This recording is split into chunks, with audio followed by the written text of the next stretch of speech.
Hey, it's your girl LaQuinta. I am in the lab as promised, showing you guys how to make your very own overnight oats. Today we're going to do apple, cinnamon, and raisin. I am videoing myself, so what I'm going to do, I have my ingredients already portioned out, so I'm going to turn the camera around so I can tell you guys each ingredient.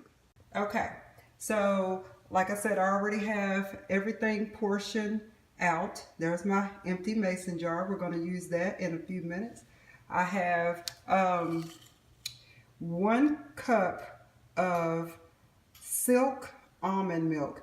This is the original, but being that we're using, I would say because of all the sugar from the raisins and the coconut sugar, if we need it, and the apples, I would suggest getting the unsweetened. So silk almond milk. Like I said, today I'm using the original. I have 1/4 cup of raisins, a tablespoon of coconut sugar. Now you can use any kind of sweetener you want to use, but I found that the coconut sugar for me works the best because it's not overly sweet. And then my chia seeds, 1/3. And these are black chia seeds. There's really no difference in the seed because it still does the same thing. It causes all the ingredients to kind of gel together. And I have like 3/4 of a Granny Smith apple. And I use Granny Smith just simply because it's kind of like has that sourness to it. But it's not too sour, so it just kind of cuts the sweetness that you have from the sugar, the coconut sugar, and the raisins. And then I have my gluten-free. These are gluten-free rolled oats. So that's about 1/3. You can probably use 1/3 to 1/2 cup, just depending on how many ingredients that you have. And there we have it, the empty mason jar, which we're going to utilize here in a few moments. Okay, here we go. This is just very easy. You put your ingredients in, put it in the refrigerator, and then the next morning, sometimes the next morning I go back, I might go and add more milk, just only if it seems as if the oat, it was too many oats. And what happens when the oats gets when they get wet, it expands. So just depending on the amount of oats I put in, the next morning I may have to add a little bit of extra almond milk. Okay, so this is how I put my ingredients in. Okay, I got my oats.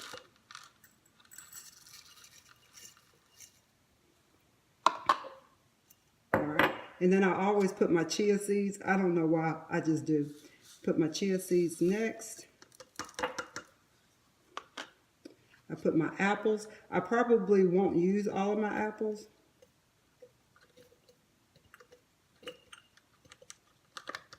Uh-oh, one got away. But I like the chunkiness. I just like the taste of the apple. So I probably will use all my apples. And then that will also determine them if I have to use, add extra milk. And then my raisins. I love raisins. And then I add my milk. I always add my sugar last because sometimes you may not need, your sweetener. And then I just add it. And then it'll kind of soak in. Okay. And then I just take a spoon and then just kind of dig in it. Try to kind of get a stir going on, so I can make sure that I'm getting the oats wet enough. So just kind of kind of dig around in there until I get a little stir going. And then sometimes you can tell kind of right off the top that you're going to need more milk, which that's perfectly okay. Like I said, I put more ingredients in than what I normally would. So I'm gonna just go ahead and add the rest of my milk, and then kind of stir. And I'm pretty sure I may have to add something in the morning. Okay. And then I just kind of taste it just to see. Sometimes I do have to add yeah. Oh, that's good. That's good without it, but I love desserts. So I kind of like I like my oatmeal sweet. So I'm gonna add my coconut sugar. And like I said, that's 1 teaspoon. And then I just kind of stir it. If I can get a stir going on. And usually, if the milk, when you taste it, if the milk is sweet, if it's sweet, 9 times out of 10, you're gonna have a good flavor with the oats, a good sweetness going on with the oats when the oats soak up the milk. Okay, let's see. Oh yeah, that's good. It's real good. All right. And then the top, just put it on. And there you have it. Easy peasy. Apple, cinnamon, and raisin overnight oats. Enjoy.